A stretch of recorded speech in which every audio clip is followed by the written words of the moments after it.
संपूर्ण देशाला कोरोना नावाच्या राक्षसाने ग्रासलं असून त्याचा परिणाम शेतकऱ्यांच्या उभ्या पिकांनाही बसला आहे। वरुड तालुक्याच्या संत्रा उत्पादक शेतकऱ्यांचा संत्रा तोडणीला आला असून सुद्धा संपूर्ण बाजारपेठा बंद आहे। त्यामुळे आता पुन्हा संत्रा शेतकरी संकटात सापडला आहे।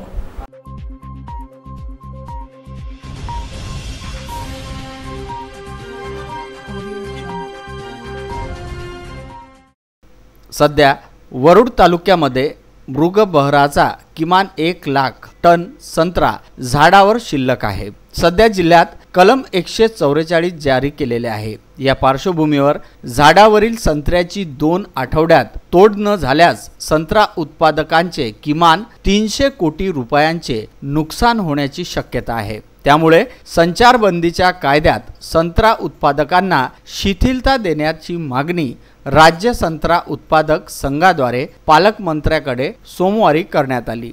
सद्यस्थिती तोडणीला आलेल्या संत्रा बागांची विक्री झालेली आहे। 2 ते 3 आठवड्यात ती संपणार आहे। जिल्ह्यात 3.5 लाख टन संत्र्यांचे उत्पादन आहे। त्यापैकी 1 लाख टन संत्रा सध्या तरी झाडावरच आहे। तिवसा, मुर्शी तथा वरुड तालुक्यांमध्ये 30% म्हणजेच 1 लाख टन संत्रा सध्या झाडावरच आहे। याची टेबल पर्पज व प्रक्रिया जवळपास 15 ते 20 दिवसात पूर्ण करणे आवश्यक आहे। अन्यथा शेतकऱ्यांचे म्हणजे संत्रा उत्पादक शेतकऱ्यांचे मोठे नुकसान नक्कीच होणार आहे। मी रमेश जिचकार, श्रमजीवी नागपुरी संत्रा उत्पादक कंपनी वरुड। आमच्या अमरावती जिल्ह्यामध्ये जवळपास 30 ते 35 हजार हेक्टर क्षेत्रावर संत्र्याचं मृगबहाराचं उत्पादन घेतलं जातं। या 30 ते 35 हजार हेक्टरमधून जवळपास 3 लाख मेट्रिक टनापर्यंत संत्र्याचं उत्पादन होतं। त्यापैकी जवळपास आज अखेर म्हणजे जानेवारी फेब्रुवारी आणि आजच्या 22 मार्च अखेर साधारणतः 2 लाखापर्यंत तरी संत्र्याची विक्री झालेली असावी। परंतु अजूनही अद्यापही शेतकऱ्यांच्या शेतामध्ये 2 लाख मेट्रिक टन तर झालेच आहे, परंतु 1 लाख मेट्रिक टन तरी सध्या शिल्लक आहे की ज्याची मार्केट किंमत जवळपास 300 कोटी रुपयाच्या आसपास आहे। म्हणून हा संत्रा ग्राहकापर्यंत जाण्यासाठी देशांतर्गत विविध जे मार्केट आहे, मग केरळ असेल, बांगलादेश निर्यात होतो ते असेल, तामिळनाडू असेल, दिल्ली असेल, हे मार्केटमध्ये संत्रा पोहोचण्यासाठी कोणताही प्रकारचा अडथळा झालेला नाही पाहिजे। कारण आज रोजी असे ऐकण्यात आहे की वाहतुकीला अडचणी येत आहे।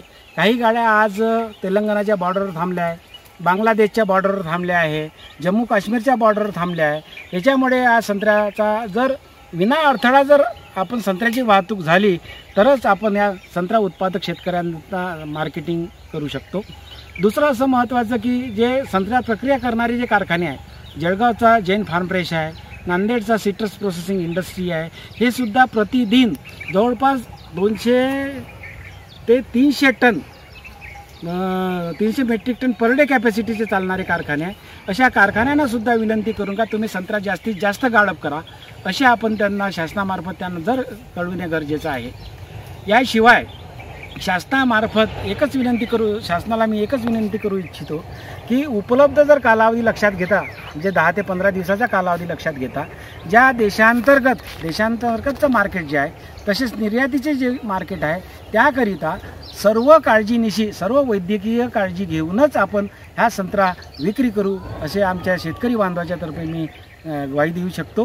पण जे आमच्या शेतकरी बांधवाचं नुकसान होणार आहे ते कुठल्याही परिस्थिती होऊ न देता देशांतर्गत आणि देशाच्या बाहेर मार्केटिंग करण्यासाठी साधारणतः सुविधा उपलब्ध करून द्याव्या। येत्या 15 दिवसात संत्रा झाडावरील शिल्लक राहिलेले 1 लाख टन संत्र्यांची काढणी व विल्हेवाट न केल्यास नैसर्गिक व माशीच्या शेतकऱ्यांसह व्यापाऱ्यांना 300 कोटींच्या वर नुकसानाला तोंड द्यावे लागणार आहे। ही बाब संत्रा उत्पादक संघाद्वारे पालकमंत्र्यांच्या निदर्शनास आणण्यात आली।